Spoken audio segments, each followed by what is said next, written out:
Assalamualaikum warahmatullahi wabarakatuh.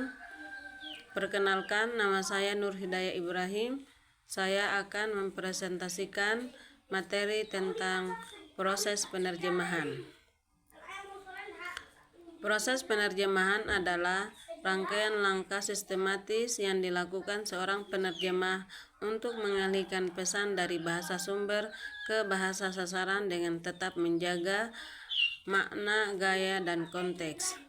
Secara umum, proses ini terdiri dari 3 tahapan utama, yaitu yang pertama analisis, kedua transfer, dan yang ketiga adalah rekonstruksi atau penyusunan kembali.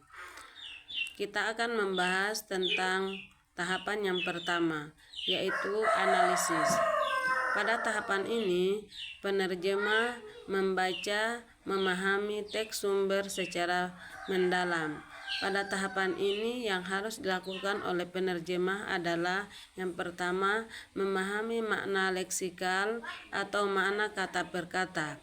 Yang kedua, memahami makna gramatikal atau struktur kalimat dan fungsi kata. Dan yang ketiga, menganalisis konteks budaya. Dan yang keempat, mengidentifikasi bahasa, gaya bahasa, dan tujuan teks. Tujuannya adalah memastikan penerjemah benar-benar memahami pesan asli, tidak hanya kata-katanya saja. Yang kedua yaitu transfer atau pengalihan. Pada tahapan ini, yang harus dilakukan oleh penerjemah adalah mengalihkan makna dari bahasa sumber ke dalam struktur dan konsep bahasa sasaran. Yang harus dilakukan penerjemah pada tahapan ini adalah yaitu yang pertama, penerjemah memindahkan makna yang telah dipahami ke dalam kerangka bahasa sasaran. Yang kedua, memilih padanan kata yang sesuai. Yang ketiga, menentukan gaya dan tingkat formalitas yang tepat. Dan yang keempat, menjaga agar nuansa emosional dan budaya tetap selaras.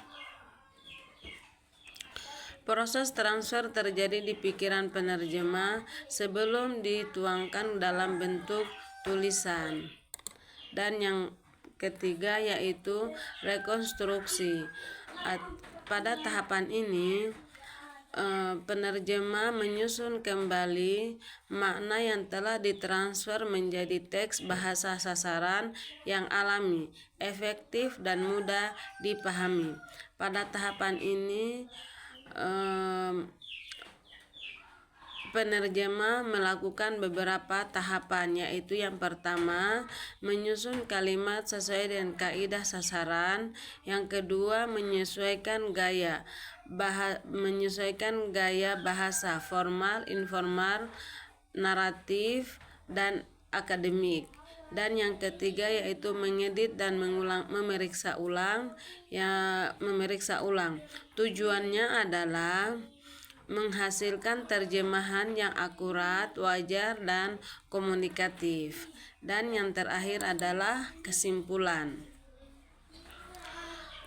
Proses penerjemahan bukan sekedar mengganti kata dari satu bahasa ke bahasa lain, tetapi merupakan kegiatan pemahaman mendalam, pemindahan makna, dan penyusunan ulang sehingga pesan asli tetap dipertahankan dengan cara yang alami bagi pembaca bahasa sasaran. Mungkin hanya itu yang dapat saya sampaikan. Akhirul kalam. Wassalamualaikum warahmatullahi wabarakatuh.